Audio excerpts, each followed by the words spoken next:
I heard it walk across my kitchen floor at 3 in the morning, 4 days after we got back from the woods, and my apartment door was still deadbolted from the inside. I want you to sit with that for a second, because that's the part I still can't get past. Not the sounds in the forest, not even what we saw out there, which was bad enough. It's the fact that whatever this was, it followed us more than 200 miles home, into a locked apartment on the 3rd floor of a building with a security entrance, and made itself comfortable enough to walk slowly across my kitchen while I laid frozen in my bed, listening. I counted the footsteps, 6 of them, slow, deliberate, evenly spaced, the kind of pace a person takes when they're not in any hurry at all, when they know exactly how much time they have. Then nothing. Total silence for almost a full minute. Then the refrigerator door opened. I heard the seal break, that specific little suction sound a fridge door makes, and I heard it hang open for several seconds before closing again, gently, not slammed, just closed, like whoever or whatever was standing in my kitchen wanted me to know they'd been there but didn't want to actually wake me up, even though I was already very much awake, lying in the dark, with my heart slamming against my ribs, too terrified to even reach for my phone on the nightstand 3 feet away. In the morning, there was a single glass of water sitting on my counter that I had absolutely no memory of pouring, condensation already collecting on the outside of it in the warm kitchen air, like it had been sitting there for a while. That was the moment I finally admitted to myself that whatever we'd encountered in those woods hadn't stayed in those woods. Let me back up and tell you how this actually started, because none of us saw this coming, not even a little. There were 4 of us on that trip. Myself, my boyfriend Marcus, and our 2 friends Dana and Priya, all in our mid-20s, all reasonably experienced campers who'd done trips like this together more times than I could count over the years. We'd picked a state forest about 3 hours from the city, a spot Dana had been to years before with her family, remote enough to actually feel like real wilderness, but with a marked trailhead and a proper parking area, nothing sketchy or off the grid about it. We planned for 3 nights, a Friday to Monday, nothing ambitious, just hiking during the day and sitting around the fire at night the way we always did on these trips. The first night was completely unremarkable. We set up camp in a clearing about 2 miles in from the trailhead, cooked dinner over the fire, talked and laughed until it got late, and went to sleep without a single strange thing happening. I want to be clear about that, because I know these stories usually build slowly from something small on night 1, and this one really didn't. The first night was just a normal camping trip, the kind we'd done a dozen times before without incident. The second night is when things started. We'd hiked further that day, a loop trail that took us out past a ridge and back down through a section of denser forest, and we were all fairly tired by the time we got back to camp and started dinner. It was maybe 9 at night, fully dark, when Priya first mentioned she'd heard something moving in the trees just past the edge of our firelight. None of us thought much of it at first. You hear things in the woods at night, deer mostly, sometimes raccoons or possums, and none of us were new enough to camping to panic over rustling leaves. But the sound Priya described wasn't quite rustling. She said it sounded like something heavy shifting its weight, and then going completely still the second she turned to look. We all quieted down and listened for a while, heard nothing further, and eventually went back to our conversation, chalking it up to a deer that had wandered close and then bolted when it realized we'd noticed it. About an hour later, Marcus heard it too, from a different direction this time, off toward the trail we'd have to take back to the parking area the next morning. He described the same thing, a heavy shifting sound followed by total silence the moment he turned his flashlight toward it. This time, the 4 of us sat in a loose circle around the fire and didn't say much, just listening to the woods in a way we hadn't been before.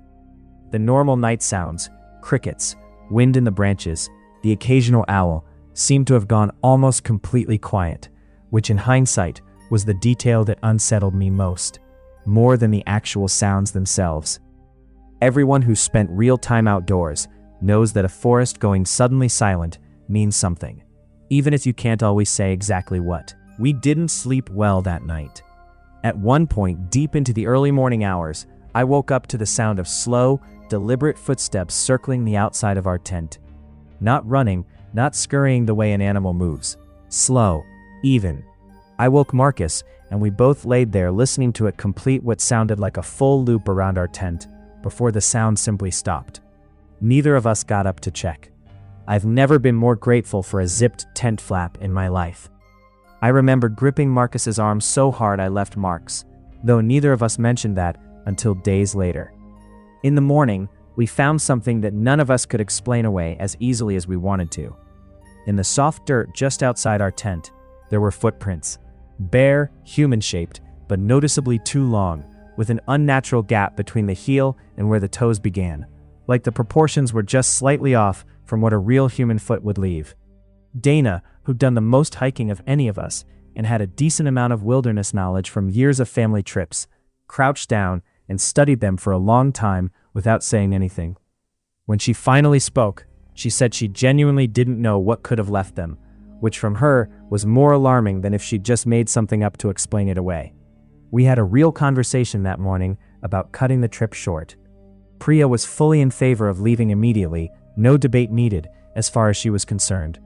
Marcus, in typical Marcus fashion, wanted to push through, said it was probably some prankster messing with campers, maybe even kids from a nearby town who did this kind of thing for fun, leaving fake tracks and making noise to scare people off some part of the forest they considered theirs.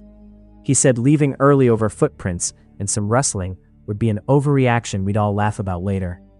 I remember specifically feeling caught in the middle, wanting to believe Marcus's explanation because it was so much easier to live with than the alternative.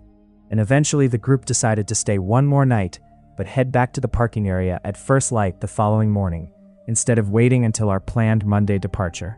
Around midday, we ran into an older man doing trail maintenance near the ridge, wearing a State Forest Service vest, and Dana asked him, half joking, whether there'd been any reports of anything unusual in the area lately, strange sounds, that kind of thing.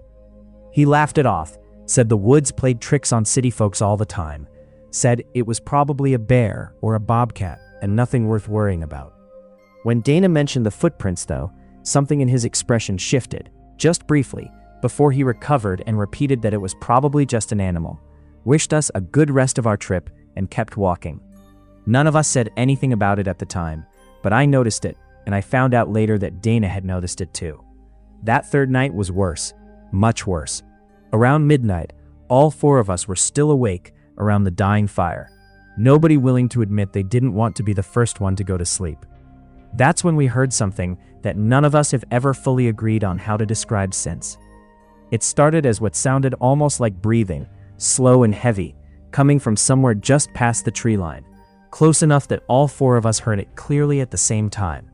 Then it shifted into something closer to a low, guttural sound, not quite a growl, not quite anything I can compare to an animal I actually know. It went on for maybe 10 seconds and then stopped abruptly, the same way the footsteps had stopped whenever someone turned to look. Dana grabbed the biggest flashlight we had and swept it across the tree line. For just a fraction of a second, right at the edge of where the light reached, I'm certain, and I mean genuinely certain, that I saw 2 points of reflection low to the ground, roughly the height they'd be if something crouched was watching us from just beyond the trees. They were gone the instant the light passed over them. Priya says she saw the same thing. Marcus insists he didn't see anything at all, though I've always wondered if that was true or if he just didn't want to say it out loud. Nobody slept after that. We sat up together until the sky started to lighten, packed up as fast as we possibly could, and hiked out at a pace that left us all breathing hard well before we reached the parking lot. I remember looking back over my shoulder more times on that hike out than I ever have on any trail in my life. And I remember the strange, distinct feeling that the woods behind us were quieter than they should have been even in the early morning, like something had gone very still to watch us leave. We got back to the city that afternoon, exhausted, shaken, mostly quiet in the car for the first hour of the drive. We joked about it a little eventually, the way you do when you're trying to convince yourself something wasn't as bad as it felt in the moment. Some story about a hiking trip gone weird that we'd laugh about eventually, once enough time had passed. I genuinely believed that first night back in my own apartment, that whatever had happened out there was over, a strange and unsettling experience that belonged entirely to the forest and would stay there the way these things are supposed to. I was wrong. The first sign came 2 nights after we got home. I woke up around 2 a.m. to a scratching sound against my bedroom window, which was on the 3rd floor, with no balcony, no fire escape, nothing outside it but a straight drop to the parking lot below. I laid there frozen, telling myself it was branches from the tree near the building, even though I knew with total certainty that tree wasn't close enough to reach my window, hadn't been close enough the entire 2 years I'd lived there. The scratching stopped after maybe 30 seconds. I didn't get up to check. I told myself in the morning it had probably been a bird, or the wind against a loose gutter somewhere. Anything with a reasonable explanation I could live with. The next night, Marcus called me, sounding genuinely rattled in a way he never had, even after everything in the woods. He said he'd woken up to the exact same guttural sound we'd heard at the campsite, except this time it had come from directly outside his apartment door, in the hallway of his building. He'd looked through the peephole and seen nothing, but said the hallway had felt wrong somehow, colder than it should have been, and he hadn't been able to shake the feeling of being watched through the door for almost an hour afterward, standing frozen in his own entryway at 3 in the morning. Dana texted the group chat the following day, saying she'd found the same strange elongated footprints from the campsite in the dirt of the small potted garden outside her apartment building's entrance. Despite living in the middle of the city, nowhere near any wilderness a wild animal could reasonably have wandered from. She sent a photo. It matched exactly. That's when the 4 of us finally sat down together, in person, at Dana's apartment, and had an honest conversation about what was actually happening, because none of us could keep pretending these were separate, unrelated coincidences anymore. Priya was the only one of us who hadn't experienced anything yet by that point, and she admitted she'd started sleeping with every light in her apartment on, just in case, even though nothing had happened to her directly. Less than 24 hours after that conversation, she called me in the middle of the night, crying, saying she'd woken up to find every single cabinet door in her kitchen standing open, all at once, something she was certain hadn't been the case when she'd gone to bed just hours before. She said she'd stood in her kitchen doorway for almost 10 minutes before working up the nerve to close them one by one, expecting something to grab her the entire time. Which brings me back to that night I told you about at the very beginning. The footsteps across my kitchen floor, the refrigerator door, the glass of water I never poured. After that night, I stopped sleeping in my apartment alone entirely. I stayed with Marcus for over a week, and during that time, nothing happened at either of our places, which felt like a small mercy, until Dana called to say something had happened again at hers while we were away. Footsteps in her hallway late at night, and a chair in her living room found facing her bedroom door in the morning that she was certain had been facing the television the night before, exactly the way it always sat.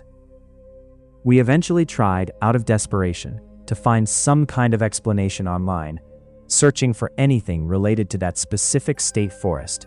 Old news stories, local legends, anything that might connect what we'd experienced to something documented before. We found almost nothing concrete. A handful of old forum posts from hikers describing similar sounds and similar footprints over the years, none of them ever resolved, none of them offering any real answers, just other people who'd apparently gone through some version of the same thing and never figured out what it actually was either. We agreed to see if things settled once enough time had passed, since none of us had any real idea what else to do. No one credible to call, nothing concrete enough to explain to anyone who hadn't been there with us in those woods. Slowly, over the following month, the incidents did become less frequent. A strange sound here, a moved object there, gradually spacing further and further apart, until by around the 2-month mark, nothing had happened for almost 3 weeks straight, and we allowed ourselves, cautiously, to hope it might genuinely be over. It's been almost a year now since that trip. None of the 4 of us have experienced anything since that final stretch. No more footsteps, no more sounds, nothing moved or disturbed in any of our apartments. We've never gone back to that state forest, and none of us ever plan to, no matter how much time passes.